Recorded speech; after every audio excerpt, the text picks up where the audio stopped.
right, hello from the Northland, everybody. I got a new install to show you. So there it is. Nothing major. I know, clickbait, right? Just a JLT catch can. So something I should have done on day one, but for whatever reason I completely spaced that off and didn't think about it. So there's that, and we removed the engine cover for good. I think it looks a lot better, but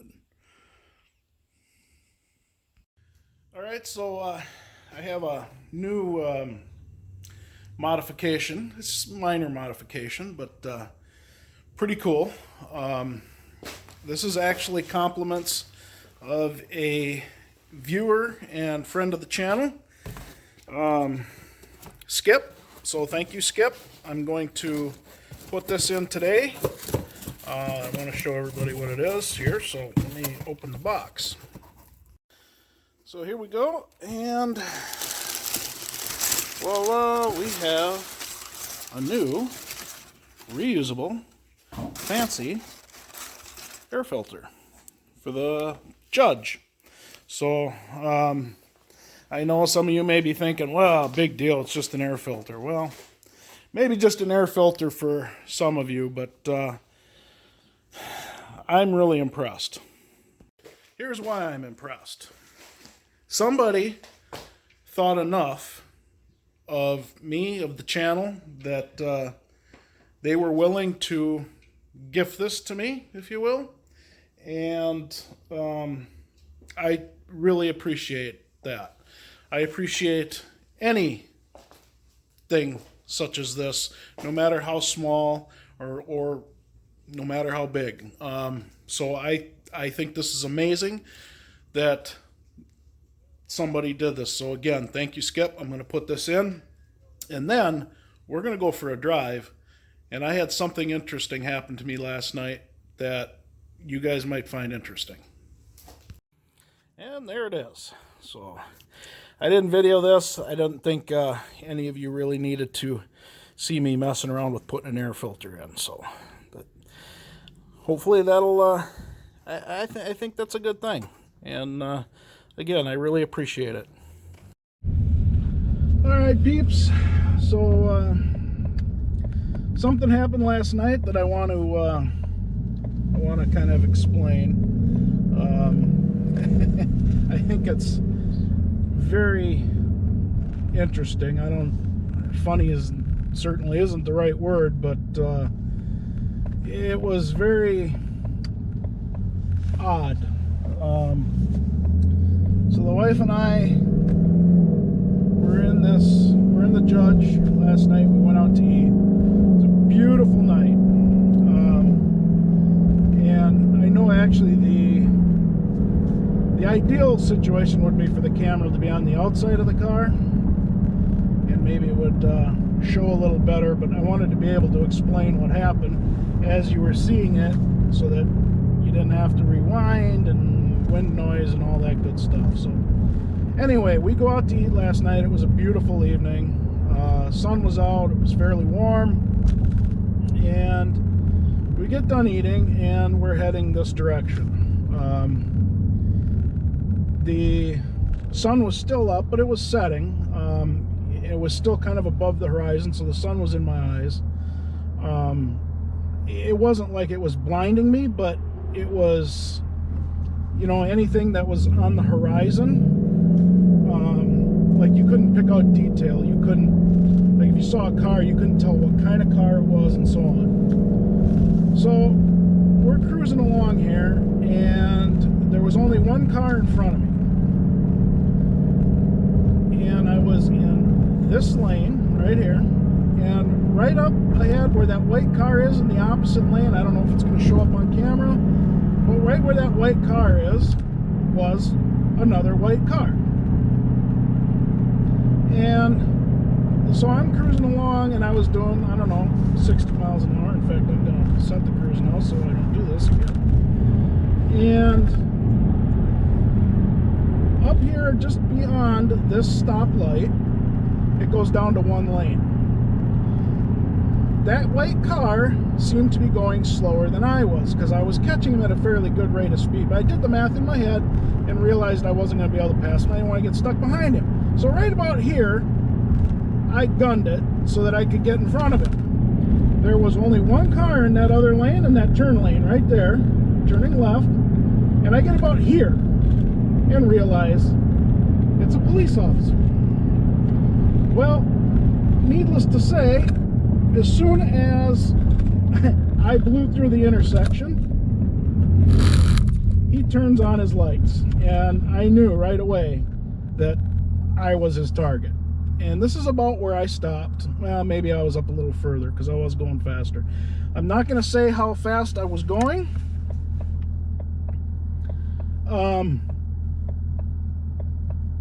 But it was not... I knew that I was in trouble. I didn't know, actually at the time, I did not know how fast I was going. And let me get back on here.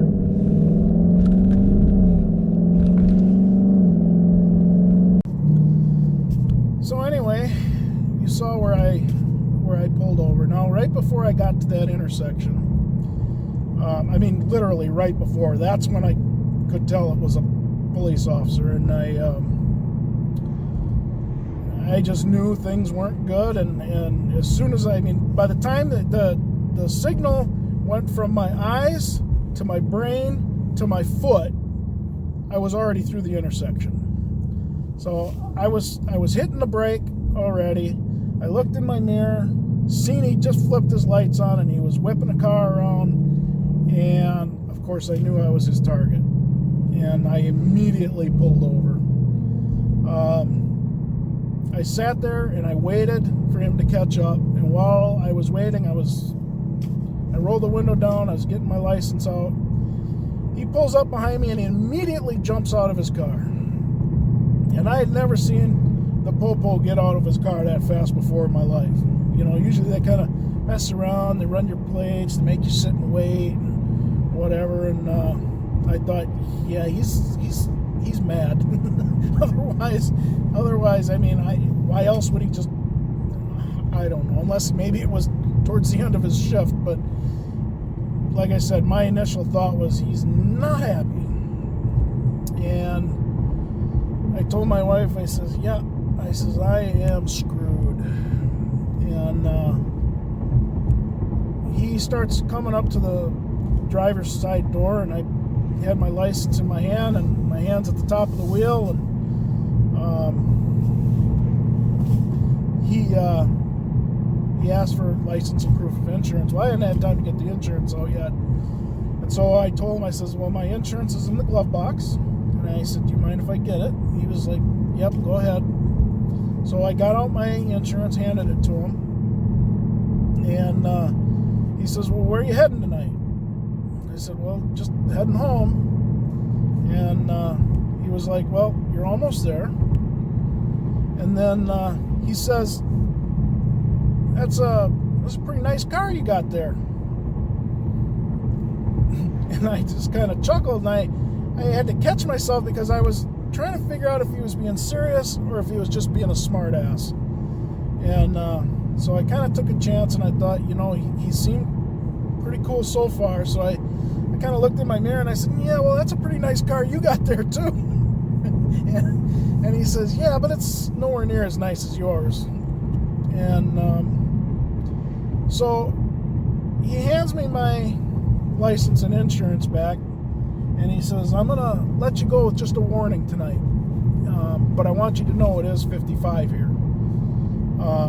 And like I said, I'm not gonna mention how fast I was going. One, I don't want to in case they're watching or whatever, I don't want to get him in trouble if it were possible and whatever. And so I really appreciate, and I thank the Lord that he let me off with a warning. But it goes to show, and I think there are some reasons why that happened. And the only ones who are really ever going to know is that officer and God. But I have a few suspicions. I don't think it was any one thing. I think it was a combination of things. One is I've got a clean driving record. I've got no moving violations at all. Well, I had one about 4 years ago, and that was for following too close. But no speeding tickets, nothing. I had a few stupid little parking tickets. I had one for my window tint being too dark, not on this car, but on another vehicle. And so just stupid stuff like that. But so clean driving record, and the fact that I didn't make him chase me down. I immediately pulled over and I had the car in park already before he even got onto the shoulder. So I think that helped. The other thing was that, I explained to him that, I was just trying to get through the light, and I know it was no excuse. And, I'm just explaining why I did what I did, and, and I apologized. And, so I wasn't combative with him. I didn't say, hey, I know what my rights are, and I didn't tell him that, he was being a dick, or, I didn't do anything like that. So, if you want to be a jerk and you want to fight the police, you're gonna get exactly what you give, and then some. So, the old adage, you'll catch more flies with honey than you will with vinegar, or something to that effect. Anyway, I'm sorry if I'm a little off on that, but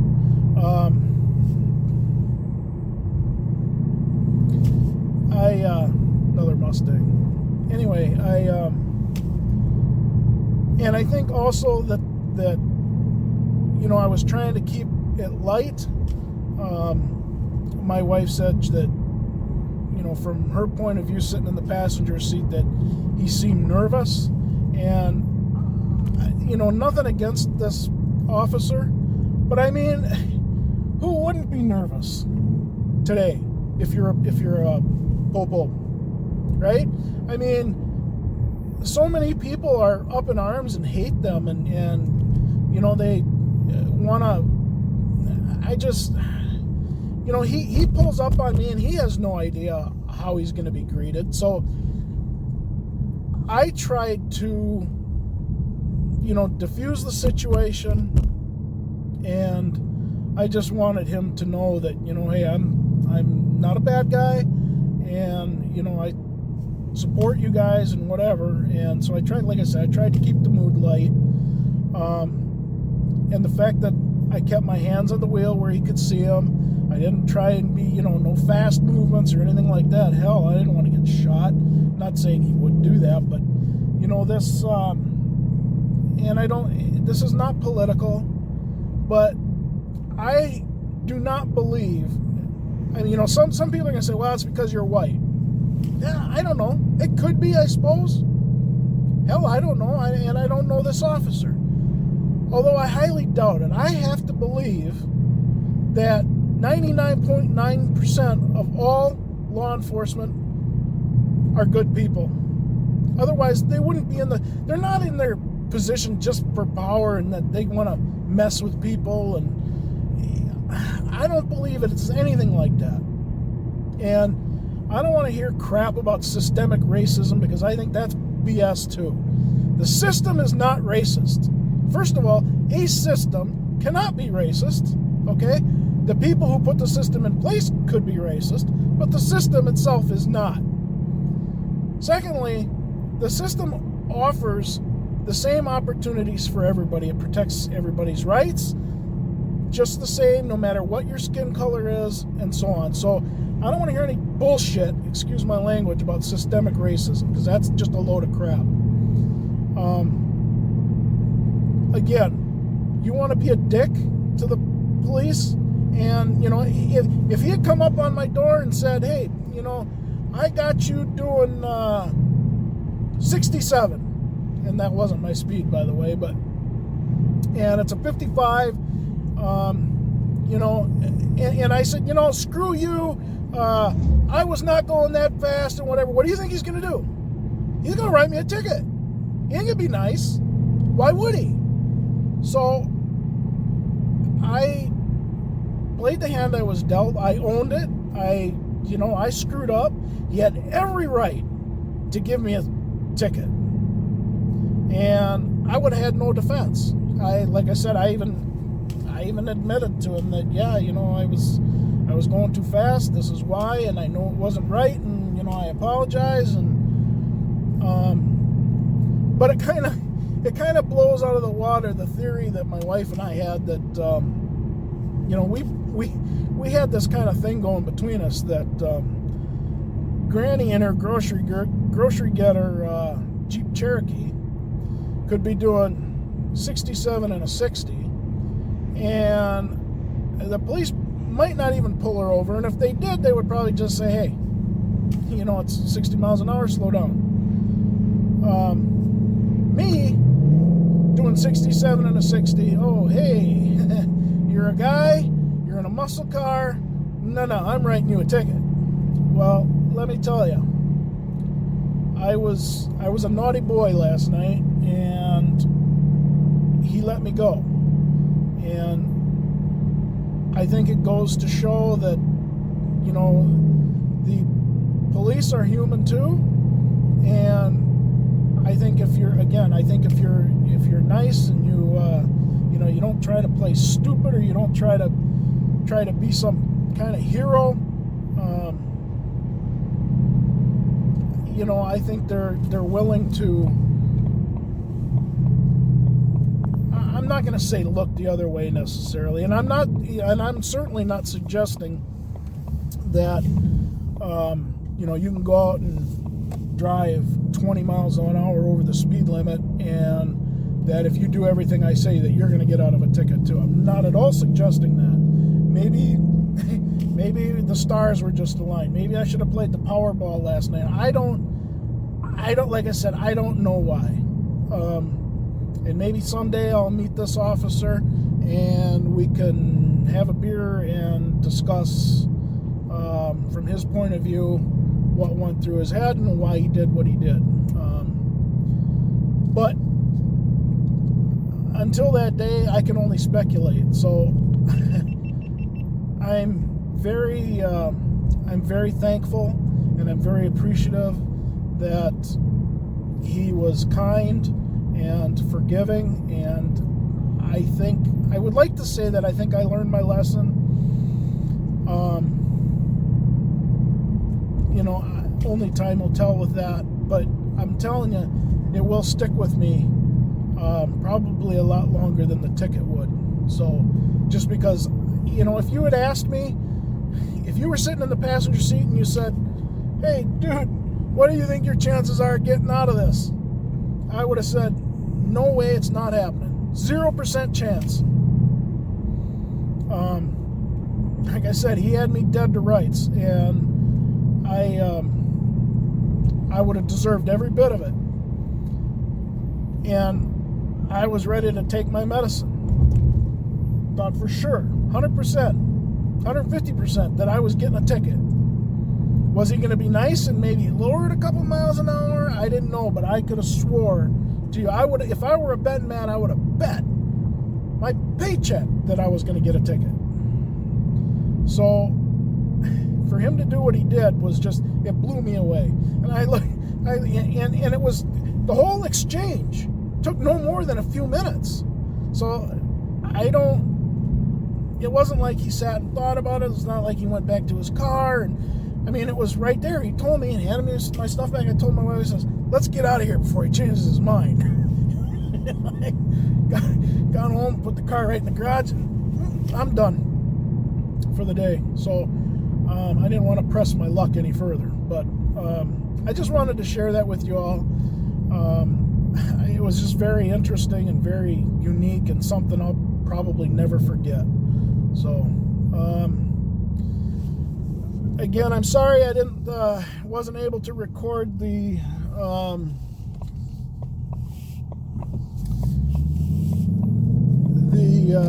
Cars and Coffee event. Like I said, I felt they canceled on me last minute. I don't know exactly when they canceled, but I had checked the event like 3 or 4 days beforehand. I want to say it was either on a Wednesday or a Thursday. Obviously, the event is on Saturday. And when I was there on their webpage, I signed up for their email. alert, and I didn't get any emails. So we drove out there. I wasn't seeing any signs or anything, and so my wife pulls up their website, and it said right there that the event was canceled. So I wasn't too happy with that. And so I apologize, but we do have a good event coming up, May 22nd. The Let the Horses Run Wild event. Again, you still have time to sign up. Send me an email, shane.dietrich.author@gmail.com, and I will give you the details of the event. And we look forward to seeing you. Otherwise, I'm going to record what I can. I do have a photographer lined up for the event, so providing he shows. I don't have a video person yet, at least I don't think I do, but I'll shoot my own video or what I can, and hopefully we can do that. That'll be fun.